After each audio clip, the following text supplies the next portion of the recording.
ನನ್ನೆಲ್ಲ ಯೋಗಾಭಿಮಾನಿಗಳಿಗೆ ಅಂತಾರಾಷ್ಟ್ರೀಯ ಯೋಗ ದಿನಾಚರಣೆ ಶುಭಾಶಯಗಳು.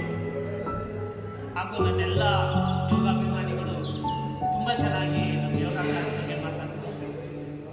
ಅವರು ಪ್ರಾಮಿಸು ಸಹ ಮಾಡಿದ್ದಾರೆ, ಕೆಲವರೆಲ್ಲ ಪ್ರತಿಜ್ಞೆ ಮಾಡಿದ್ದಾರೆ.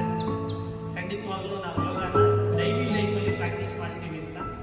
ಸರ್, ನಾವು ನಿಜವಾಗ್ಲೂ ದಿನ ಬಂದು ಯೋಗ ಮಾಡ್ತೀವಿ, ನಿಮ್ಮ ಗಡಿನ ಯೋಗ ಕಲಿತು ನಾವು 10 ಜನಕ್ಕೆ ಯೋಗ ಹೇಳ್ಕೊಡ್ತೀವಿ ಅಂತ ಅಂದ್ಬಿಟ್ಟು ಸುಮಾರು ನಮ್ಮ ಯೋಗ ಸ್ಟೂಡೆಂಟ್ಸ್ಗಳು ಇವತ್ತಿನ ದಿನ ಪ್ರತಿಜ್ಞೆ ಮಾಡಿದ್ದಾರೆ. ಖಂಡಿತವಾಗ್ಲೂ ನನಗೆ ಖುಷಿ ಆಗುತ್ತೆ. ನಾನು ಒಂದು 17 ವರ್ಷದಿಂದ ಯೋಗನ ಪ್ರತಿದಿನ ಹೇಳ್ಕೊಡ್ತಾ ಬರ್ತಿದ್ದೀನಿ. ಸುಮಾರು ಸ್ಟೂಡೆಂಟ್ಸ್ಗಳು ರೆಡಿ ಮಾಡಿದ್ದೀನಿ. ಅದೇ ಥರ ಇನ್ನೂ ಅಷ್ಟು ಹೆಚ್ಚಿನ ಸ್ಟೂಡೆಂಟ್ಸ್ಗಳು ರೆಡಿಯಾಗಿ ನಮ್ಮ ಸಮಾಜಕ್ಕೆ ಒಳ್ಳೆಯ ವ್ಯಕ್ತಿಗಳನ್ನ ನಾವು ಕೊಡ್ತಾ ಬಂದಷ್ಟು ಸಮಾಜ ಅಭಿವೃದ್ಧಿ ಹೋಗ್ತಾ ಹೋಗುತ್ತೆ. ಸಮಾಜದಲ್ಲಿ